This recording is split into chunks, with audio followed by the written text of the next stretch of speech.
En nuestra realidad más próxima podemos manipular aspectos superficiales que son estables, pero en lo más recóndito, en la estructura misma de la materia, la existencia es un caldo cuántico, cambiante y inestable. Como ya dije antes, los budistas llaman ignorancia o engaño a la incapacidad de comprender que todo está en perpetuo cambio y que, por lo tanto, la existencia nunca será la misma. Aplicarlo a nuestras vidas es el comienzo del desapego y dejar de ir a ciegas. Dos ilustres eruditos y un maestro espiritual descansaban en un bello paraje debajo de un frondoso árbol que les daba sombra y frescor. Los dos letrados comenzaron a discutir sobre cómo se llevó a cabo la creación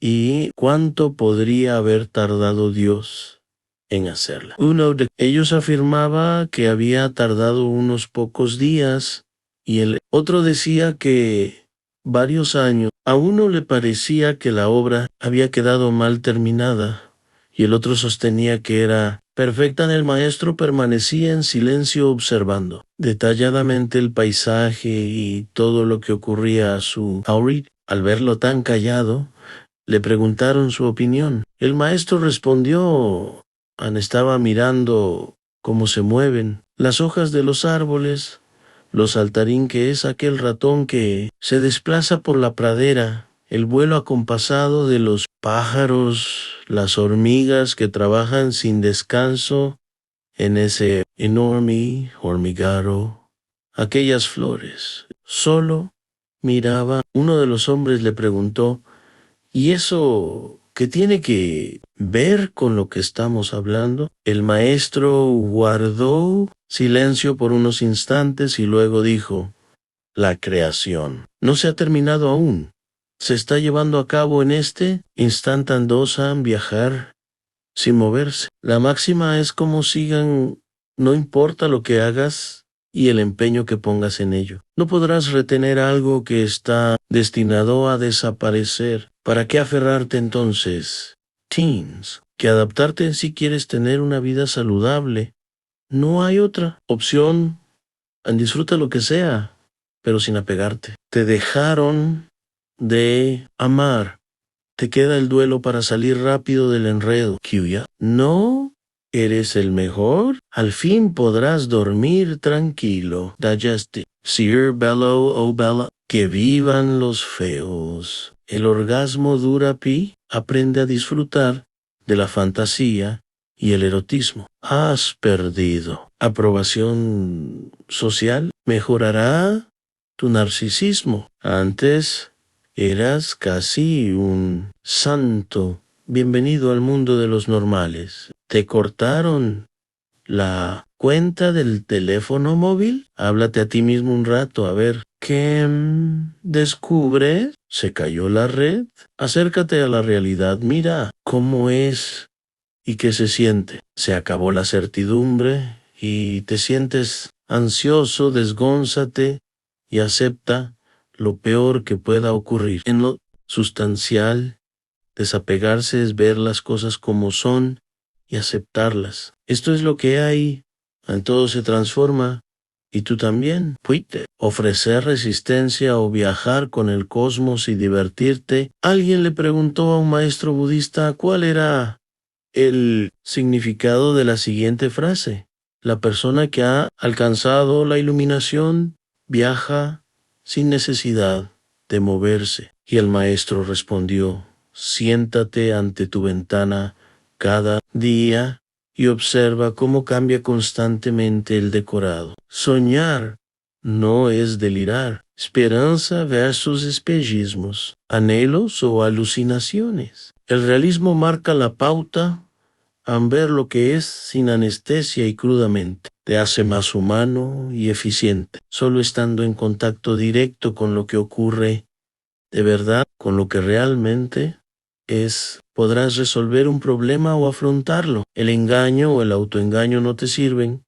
Necesitas información veraz para sobrevivir. Las mentiras que nos decimos son una de las tantas formas de evitación que utilizan las mentes confusas y temerosas. Había un nómada que vivía en una montaña con su esposa y su suegra. Sus padres habían muerto. Undoubt tuvo que ir al pueblo en busca de provisiones. Lego escaparate de una tienda que vendía, entre otras cosas, un espejo y, como nunca viera uno antes, lo miró y vio lo que le pareció que era la imagen de su padre muerto. Hacía mucho tiempo. Entró corriendo a la tienda y lo compró para luego ocultarlo en su bolsa, pues creía que era un objeto mágico. Ya en casa, sacaba el espejo cada noche de la bolsa y miraba lo que creía era el rostro de su padre. Su mujer lo observó haciendo eso y empezó a preguntarse qué era lo que le ocultaba.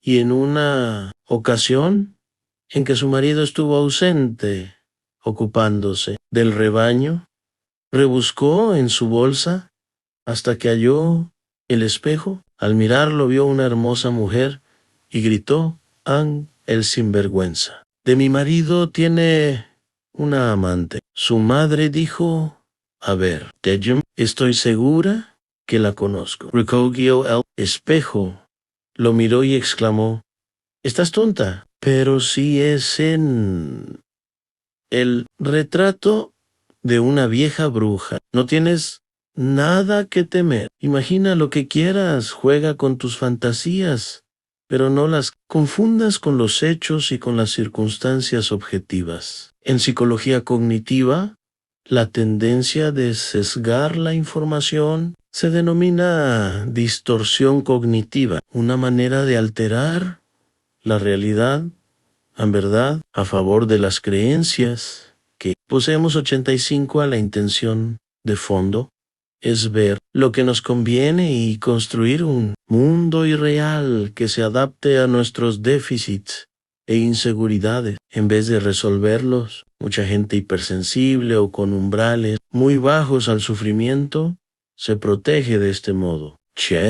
¿Prefieres conocer la verdad, así no sea maravillosa, o vivir una mentira inventada por tus distorsiones? Ver la realidad sin analgésicos te enseñará a saber si debes persistir en la búsqueda de algo que te interese o retirarte en paz. Perseguir un imposible es absurdo y creer que no hay imposibles es una forma infantil de afrontar la existencia. No, Dago Q, te resignes anticipadamente, sino que no te engañes a ti mismo. Entregar las armas puede ser tan reconfortante como ganar la batalla, así los amantes del éxito protesten. El realismo te ayuda a no desgastarte, a no esperar peras del olmo y a no apegarte. Podrías ver el placer como las olas del mar anilegan hasta ti, te acarician y después se las lleva la marejada hasta un nuevo encuentro. 2. No necesitas esconderte en lo ilusorio para obtener emociones fuertes. ¿Has visto un amanecer en los Andes? ¿El deshielo en la Antártida? ¿Un atardecer pescando? ¿Te has parado al pie de una secuoya gigante? ¿Te has internado en el desierto? ¿Has estado en los jardines colgantes de Babilonia? ¿Te mojaste en alguna cascada perdida donde el agua es cristalina? ¿Has estado alguna vez en la mitad de un huracán? ¿Has observado cómo se expulgan los simios? ¿Te has bañado en el Gange? Te aseguro que es más saludable bajar la arrogancia, dejar de girar alrededor del sol y de vivir en mundos prestados para tomar lo que el universo te regala. ¿Qué se opone al egocentrismo? El descentramiento, compasión y humildad. Que el placer se acabó, pues habrá otros. ¿Qué tal o cual experiencia no fue como esperabas? Revisa entonces tus expectativas. Quizás tus exigencias anden por las nubes, o simplemente debas beber de otras fuentes. Ya no te quejes si te lamentas, pierdes tiempo. Tenlo como un dato importante. Las personas que sufren de infantilismo cognitivo se apegan fácilmente a las cosas y sesgan mucho más la información que las personas maduras y realistas. Sufren más. C. Apaganims. Viva en la vida placentera como fuente de bienestar. Bienvenidos los placeres que penetran nuestros sentidos básicos. Una buena comida. Tener sexo, oír música, ver una película. En fin, el placer de lo mundano y aquello que defendían los epicúreos de la antigüedad de hedonismo 7an, sin sentir tipo de placer, mal llamado elemental. Es difícil alcanzar un estado de bienestar y es por eso que las personas reprimidas y encapsuladas se enferman más en hay que darse gusto, pero hay que hacerlo esquivando los apegos. Si eres un adicto al placer, por el placer, no podrás disfrutar una vida hedonista. No law. Sentirás gusto a nada porque la mente estará más preocupada por la pérdida que por la satisfacción. Cuando entras al apego por la primera puerta, te será muy difícil tener una vida plena y feliz, porque la búsqueda del placer terminará siendo una tortura. Los hedonistas de pura cepa no aceptan el sufrimiento en ninguna de sus formas y rechazan todo tipo de dependencia, porque les quita libertad emocional. Cuando era pequeño y comía algunas de las especialidades italianas que hacía mi madre, siempre me sentaba un poco triste a la mesa. Mi baja en estado de ánimo tenía una preocupación básica y paradójica. Se me acabarían las ganas de seguir comiendo una vez me hubiera satisfecho. Un duelo anticipado, claramente astronómico. Los ñoquis o la lasaña llegarían a su fin. La vida se veía cruel. Desde esa perspectiva culinaria, la cocina italiana me impedía disfrutar libremente de lo que comía porque en el fondo de mi corazón quería detener el tiempo para que placer no se acabara. Sin duda, era un mal hedonista. Lección 9. Buscar señales de seguridad en lugar de resolver los déficits personales. Segunda puerta. La balsa que llevamos a cuesta. Una persona se siente insegura si cree que no es capaz de alcanzar exitosamente determinados objetivos y o se bloquea en situaciones vitales. Cuanto mayor sea tu inseguridad, más propenso estarás a buscar ayudas externas y apegarte a ellas. Obviamente, en determinadas circunstancias, uno puede depender de alguien para sobrevivir. En el piloto del avión en el que estamos montados, el médico, el proveedor de comida, el bombero en un incendio, en fin, dependencias racionales que nos permiten subsistir en el mundo y de las cuales no podemos prescindir. El problema se manifiesta cuando nos apegamos a una fuente de seguridad ficticia tratando de suplir incapacidades que podríamos superar si tuviéramos más confianza en nosotros mismos o si nos animáramos a desarrollar ciertas habilidades o estas estrategias compensatorias. Psicologías generalmente logran mantenernos a flote, pero no nos ayudan a resolver los déficits de fondos 8 simplemente nos apegamos a ellas y las endiosamos. Una parábola de Buda ilustra lo anterior. Un viajero llegó a la orilla de un río muy grande, Eldoret. Donde estaba era peligroso, había animales salvajes y el agua se salía de cauce, mientras que del otro lado del río todo lucía tranquilo y en calma. Como no había ningún puente para cruzar y no sabía nadar, decidió hacer una balsa. Juntó ramas de árbol, hierbas, hojas y logró construirla. Una vez que la terminó, se transportó felizmente hasta la orilla segura. Entonces Pensó Anesta, Balsa me ha sido de gran ayuda, ya que he podido sortear los peligros y llegar a destino sano y salvo. Debería llevarla conmigo a todas partes. Y se alejó con la balsa. Equesters 80. ¿Cuántos de nosotros hemos actuado así en la vida? Nos hagamos a la balsa que alguna vez nos fue útil y la cargamos por las dudas, porque pensamos en nunca estamos libres de una posible inundación. Sin embargo, una cosa es ser previsor y otra dependiente. Durante años hemos ido incorporando a la mente infinidad de cosas inútiles para enfrentar imponderables que nunca llegan. Almacenamos cosas que supuestamente subsanarán nuestras incompetencias en lugar de resolverlas. La solución es aprender a nadar de una vez por todas y tirar el salvavidas que todavía llevamos puesto. La AU, T, O, E, X y G, E, N, C. Y a como señal de seguridad,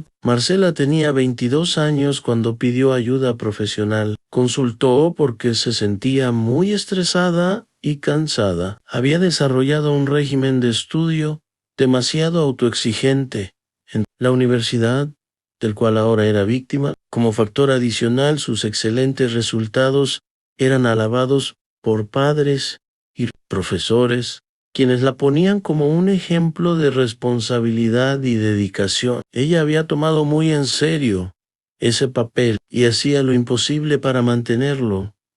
No aceptaba cometer errores, revisaba exageradamente sus actividades en clase y hasta no estar totalmente no entregaba los trabajos que le asignaban. Cuando analicé su historia personal pude detectar dos hechos importantes. A los 7 años le diagnosticaron una dislexia, lo que le hizo repetir un año escolar y tener problemas académicos de diversa índole. La segunda cuestión tenía que ver con su hermana menor, una niña brillante y sobresaliente en todo lo que hacía, y con quien había competido toda la vida. Ambos factores, el déficit del aprendizaje y la comparación con su Germán, la llevaron a estructurar dos creencias de sí misma, claramente autodestructivas. Soy poco inteligente y si quiero obtener algo en la vida, deberé dedicarme mucho más que las otras personas. Debido a mi poca inteligencia, con estos esquemas a cuestas fue creciendo, tratando de destacarse en las actividades que emprendía y esforzándose mucho más de lo que debía. La autoexigencia, que tanto elogiaban los que la conocían, no era más que un escudo defensivo y una forma de corregir el supuesto déficit de su capacidad intelectual. La balsa a la que se refería Bud, ese era su gran secreto. Cuando le sugerí que hiciéramos un test de inteligencia, primero entró en pánico y se negó, luego aceptó a regañadientes. El día en que le entregué los resultados, me dijo: bueno, dígame qué tan retardada soy. Le respondí que los datos mostraban otra cosa. Su cociente intelectual estaba ubicado en un percentil 70 en todas las áreas, lo que podía interpretarse como que era más inteligente que él. 70% de la población. No era un genio,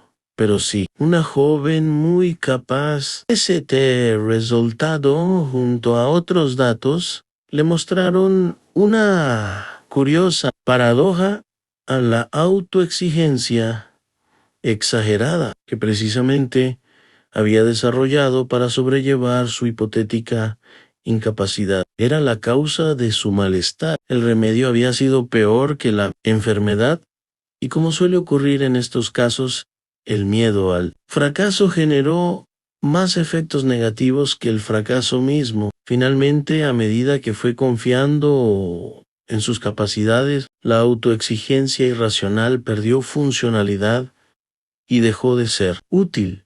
Simplemente se desvaneció, parafraseando a algunos maestros budistas.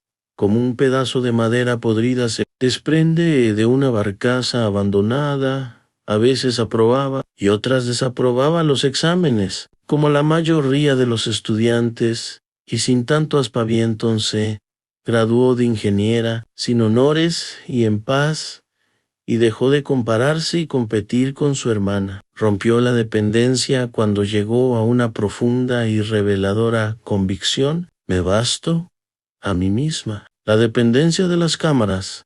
BRONCEADOEAS.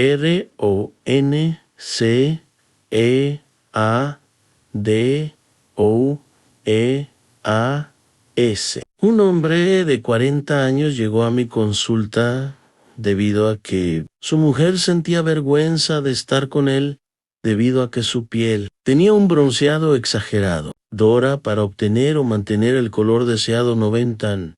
Pese a ser una persona bien parecida, su color de piel se veía artificial, y cuando alguien se lo hacía notar, arguía que gracias al matiz tosta, lucía como un personaje de la farándula. La cuestión se complicaba si salían de viaje, porque el hombre solo aceptaba ir a lugares donde hubiera cámaras bronceadoras. Pues, además andaba con potes de crema para mantener el tono adecuado e incluso había intentado modificar la pigmentación de su piel con la ayuda de un cirujano plástico y un dermatólogo, sin ningún éxito. Varias veces al día se miraba en un pequeño espejo de aumento para verificar a la luz del día cómo estaba su coloración. En fin, su apego en adicción al color de la piel era evidente. ¿De dónde provenía esta preocupación? Un estudio detallado mostró que durante su infancia